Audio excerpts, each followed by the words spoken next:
Ang video na ito mga kaubayan ay tungkol dito sa papait. Actual po na ipapakita ko kung paano po magsilbing ulam ito at magsilbing isang uri ng halamang gamot na napakabisa po. Napakabisa pong gamot sa ubo, papait. Itong papait po at oregano. Ito po, ilalaga ko muna po itong papait na ito para magsilbing ulam ko po. Ilalaga ko muna mga kaubayan. Ito, nalaga na ito mga kaubayan. Hanguin ko na ito. Nalaga na po ito. Ulam ko na ito, nalaga na ito. Ito, nalaga ko na ito, ulamin ko na ito. Ngayon naman po, gagawa po ako ng gamot sa ubo. Itong magugulang na ito, itong magugulang na tangkay na ito, pati kasama na pati ugat po. Ilalaga ko naman po at oregano. Ito. Ilalaga ko naman po at magsilbing gamot sa ubo ito. Malakas na gamot sa ubo. Ganito lamang po yan mga kaubayan.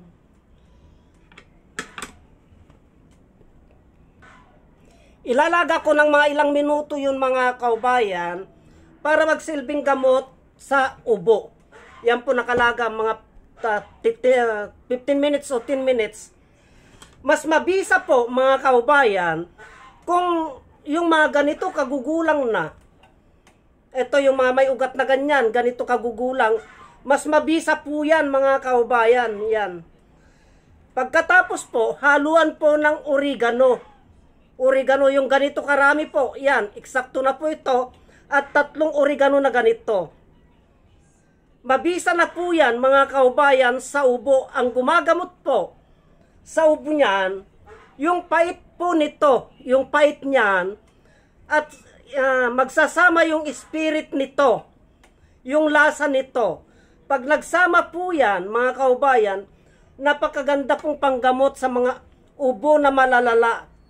Yung mahirap pong mabaklas na ubo. Yung mahirap pong huminga, yung mga plema po na nakabara dito.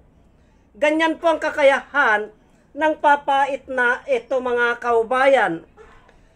Ipapakulo po yan ng mga ilang minuto, ng mga 15 minutes. Katulad po nito, nakasalang po yan. At pinapakulo ko po yan mga kaubayan. Medyo kumukulo na po, medyo malapit na po. At ito naman po, ay masarap na ulam na. Iulam ko po ito, yung pinaglagaan ko po nito, yun na po, inumin ko na po mga kaubayan. At yan po ay mabisa pong panggamot sa ubo. Ito na po siya. Luto na mga kaubayan. Luto na po siya.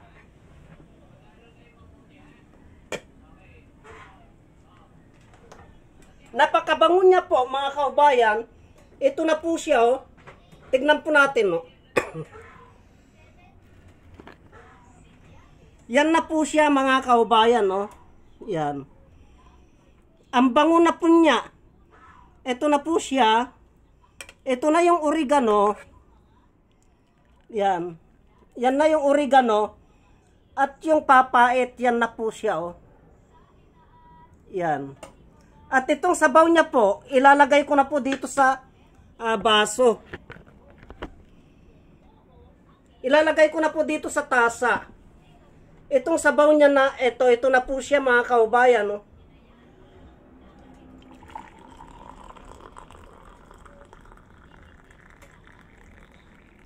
Yan na po siya. Sa amoy pa lamang po. Sa amoy pa lamang, maamoy nyo na po yung aroma niya, yung bango niya. Maamoy na po ninyo. At ang lasa po nito, tikman po natin mga kaubayan. Mainit. Ang sarap po ng lasa niya. Ramdam na ramdam po ninyo yung pait ng itong mariguso na ito. Ramdam po ninyo yung pait niya. Masarap po yung pagkapait niya.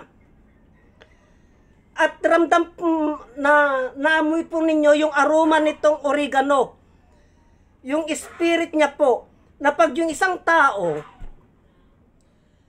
nahirapang huminga, sa amoy pa lamang po ay parang na po siyang nakakaginhawa. At yung pait ng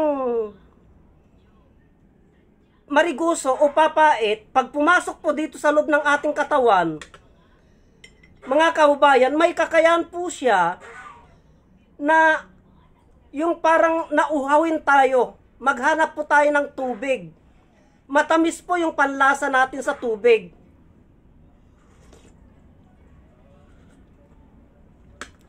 Ayan po, ang sarap po ng lasa niya.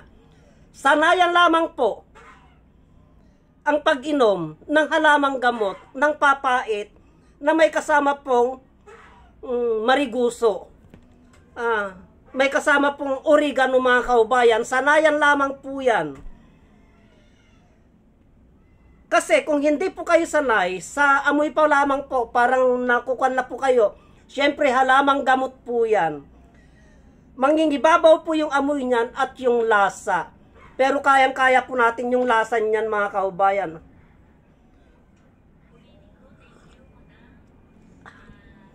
Masarap po yung pait niya mga kaubayan. Sana may naunawang kayo sa ibinahagi kong ito na halamang gamot mga kaubayan na panggamot sa ubo. Marami pong salamat.